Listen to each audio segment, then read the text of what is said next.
decision clearly shows that agreement that create a legal obligation are only contract, and those agreements that do not intend to create legal relationship are not contracts.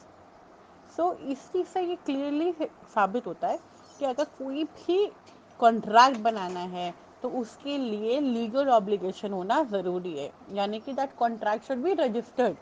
केवल और केवल एक mutual अगर कोई भी तरह का agreement है, यानी कि म्यूचुअली आपस में हमने किसी भी चीज़ को हाँ भर लिया है, तो वो सिर्फ और सिर्फ एक मॉरल ऑब्लिगेशन है कि हाँ हमने उस चीज़ को मान लिया है। लेकिन अगर हम उसे कॉन्ट्रैक्ट बनाना और लीगली इन्फोर्स करवाना है, यानी कि कानूनन हमें फिर अपने हक के लिए उस पर कोई कार्रवाई करानी है, तो उसके लिए उसको कॉन्ट्रैक्ट होना ज़रूरी है, और एक कॉन्ट्रैक्ट के लिए उसको रजिस्टर्ड कॉन्ट्रैक्ट होना ज़रूरी है। लीगल रिलेशनशिप से यहाँ पे क्या मतलब है स्टूडेंट? Registered contract. और मॉरल ऑब्लिगेशन से क्या मतलब है कि केवल और केवल हमने उस चीज़ पर हाँ भी भर लिया है, हाँ हमने अपना दायित्व समझा है। The making of an agreement, general principle. अब देखते हैं कि एग्रीमेंट कैसे बनता है स्टूडेंट।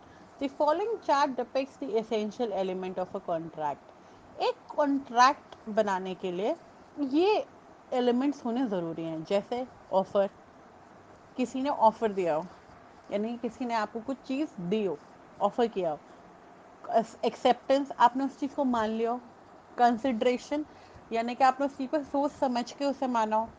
कैपेसिटी टू कॉन्ट्रैक्ट, यानी कि आपकी इतनी हैसियत हो कि आप वो कॉन्ट्रैक्ट कर सकते हो। Free consent, free will say, यानी कि आप अपनी मर्जी से पूरी तरह से किसी भी दबाव में आके ना कर रहे हो वो कॉन्ट्रैक्ट। किसी भी तरह का अनलॉफुल ऑब्जेक्ट ना हो, यानी किसी भी तरह के ड्रग्स, गैमलिंग, स्मगलिंग, इस तरह का कोई ऑब्जेक्ट ना हो जो कि कानूनन सही ना हो। डिस्चार्ज, उसे प्रॉपर तरीके से हमने लीगली उसका कॉन्ट्रैक्ट बनाया हो, जैसे कि हमने उसमें सेल डीड बनाई थी, लीज एग्रीमेंट बनाया था, इस तरीके से लिखित रूप में कोई एग्रीमेंट हो। रेमेडीज, उसके अंदर हर चीज़ लिखी हो कि आपकी क्या राइट है, क्या ऑब्लिगेशन है, क्या लाइबिलिटीज़ हैं, अगर आप ऐसे नहीं करेंगे तो आपके क्या बचाव के तरीके हैं, और अगर आप करेंगे तो आप पे क्या क्या कानूनी कार्रवाई करी जा सकती है। इम्पॉसिबिलिटी, कोई ऐसा ऑफर ना हो कि जो इम्पॉसिबल हो, उसकी पॉसिबिलिटी होनी ज़रूरी है। The offer, proposal and acceptance. अब ये सारी चीज़ें स्टूडेंट्स इन डिटेल पढ़ते हैं। The offer or proposal is the first step in the formation of a contract. When one person signifies to other his willingness to do or not to do certain things, it is called an offer.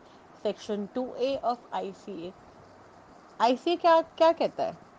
ICA ये कहता है कि आपको अगर किसी ने भी कोई भी ऑफर दिया है, कोई प्रपोजल रखा है कॉन्ट्रैक्ट के लिए, तो उसके अंदर दोनों ही पर्सन की विलिंगनेस हो, यानी कि दोनों ही पर्सन की इच्छा हो कि वो जो ऑफर दिया है और जो प्रपोजल दिया है किसी भी चीज़ का, वो पूरी तरीके से मान्य हो, यानी कि एक दूसरे जो दोनों लोग हैं, दोनों पार्टीज हैं, वो उस बात को मान रहे हो। The person making the proposal or offer is called the offerer, and the person to whom the offer is made is called offeree. जो पर्सन ऑफर दे रहा है उसको हम ऑफरर बोलेंगे, और जिसको ऑफर दिया है वो होगा offeree. The offer given must be with an intention to create a legal relationship। जो ऑफर दिया है उसका इंटेंशन क्या होगा? लीगल रिलेशनशिप क्रिएट करने का होगा, यानी कि सब कुछ कानूनी तौर पे लिखित में होना, रजिस्टर्ड तरीके से होना होगा। An assent or contract given to an offer by the offeree is known as acceptance। अगर किसी ने, यानी कि अगर ऑफरर ने अपना ऑफर दिया है और ऑफरी ने उस ऑफर को एक्सेप्ट कर लिया है, तो हम उसको एक्सेप्टेंस मान लेंगे। सेक्शन 2B ICA ये कहता है, by saying yes, okay, I agree on any website also amount to acceptance. अगर मैंने बोल दिया हाँ ठीक है, ओके, या मैंने आई एग्री कर लिया है, कई बार आपने देखा होगा वेबसाइट्स पर होता है कि नीचे टर्म्स एंड कंडीशन होती है, उस पर आई एग्री पे हमें क्लिक करना होता है। अगर हमने ऐसे कर दिया है तो वो एक तरीके का एक्सेप्टेंस ही माना जाएगा। An offer when accepted became an agreement. जब वो ऑफर एक्सेप्ट हो जाता है तो वो एक एग्रीमेंट बन जाता है। An agreement is called a promise, और वही एग्रीमेंट प्रॉमिस भी कहलाता है।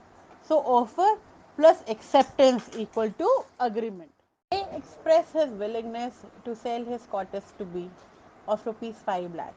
ए ने अपनी इच्छा जताई बी को अपना घर बेचने की 5 लाख रुपए में। Here A willingness is called offer, जो उसकी इच्छा थी बी को अपना घर बेचने की, उसको हम ऑफर मान लेंगे। B accept the offer to purchase the cottage, B ने उस ऑफर को एक्सेप्ट कर लिया घर खरीदने के। दिस इज कॉल्ड एक्सेप्टेंस, इसे हम एक्सेप्टेंस कहेंगे। A offers when accepted, B becomes an agreement. जब A का जो ऑफर था B ने एक्सेप्ट कर लिया और वो एक्सेप्टेंस हो गया तो वो बन गया एग्रीमेंट।